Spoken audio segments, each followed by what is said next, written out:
ভারতের রাজনীতিতে হঠাৎ করে আলোচনার কেন্দ্রে উঠে এসেছে ককরোচ জনতা পার্টি।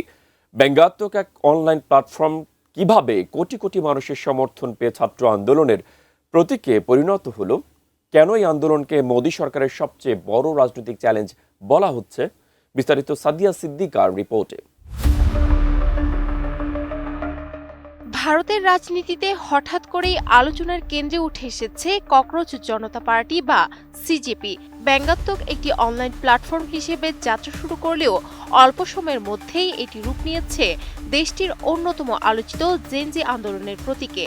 বেকারত্ব, সীমিত কর্মসংস্থান, পরীক্ষা ব্যবস্থায় অনিয়ম এবং তরুণদের ভবিষ্যৎ নিয়ে দীর্ঘদিনের ক্ষোভকে কেন্দ্র করে গড়ে ওঠা এই আন্দোলন এখন প্রধানমন্ত্রী নরেন্দ্র মোদী সরকারের সামনে বড় রাজনৈতিক চ্যালেঞ্জ হিসেবে দেখা হচ্ছে।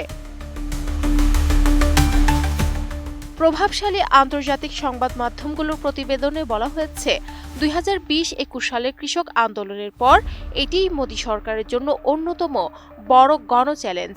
মূলত ভারতের প্রধান বিচারপতি সূর্যকান্তের একটি বিতর্কিত মন্তব্যকে ঘিরে এই প্ল্যাটফর্মের সূচনা হয়।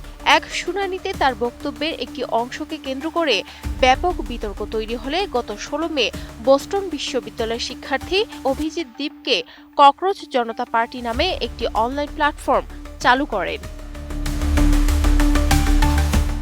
নতুন বাংলাদেশ গড়তে এলো জুলফিকার স্টিল।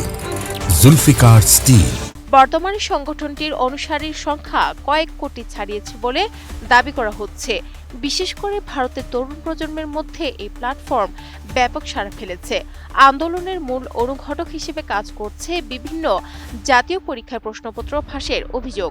এরপর একাধিক পরীক্ষায় প্রশ্ন ফাঁসের অভিযোগ তুলে শিক্ষার্থীরা শিক্ষামন্ত্রী ধর্মেন্দ্র প্রধানের পদত্যাগ সহ পরীক্ষা ব্যবস্থার সংস্কারের দাবি জানিয়ে রাস্তায় নামেন। সর্বশেষ পরিস্থিতিতে আন্দোলনকারীদের সঙ্গে সরকারের আলোচনা চললেও এখনো কোনো চূড়ান্ত সমাধান হয়নি। আন্দোলনের নেতারা দাবি পূরণ না হওয়া পর্যন্ত কর্মসূচি চালিয়ে যাওয়ার ঘোষণা দিয়েছেন। ভারত সরকারের পক্ষ থেকে শিক্ষার্থীদের উদ্বেগের সমাধানে পদক্ষেপ নেওয়ার আশ্বাস দেওয়া হলেও আন্দোলনের তীব্রতা পুরোপুরি কমেনি। গত সোমবার দিল্লিতে আন্দোলনকারীরা সংসদ ভবনের দিকে মিছিল নিয়ে যাওয়ার সময় নিরাপত্তা ব্যারিকেড ভাঙার চেষ্টা করলে পুলিশের সঙ্গে সংঘর্ষ হয়। পুলিশ কাঁদানে গ্যাস ও লাঠিচার্জ করে পরিস্থিতি নিয়ন্ত্রণে আনার চেষ্টা করে। পুলিশের দাবি, সংঘর্ষে তাদের বহু সদস্য আহত হয়েছেন। দিল্লির যন্তর মন্তর থেকে শুরু হওয়া এই আন্দোলন এখন ছড়িয়ে পড়েছে মুম্বাই, কলকাতা, বেঙ্গালুরু, পুনে, গোয়া এবং ভারতের আরও কয়েকটি শহরে। বিভিন্ন জায়গায় শিক্ষার্থী, তরুণ ও সামাজিক সংগঠনগুলো সংহতি জানিয়ে কর্মসূচি পালন করছে।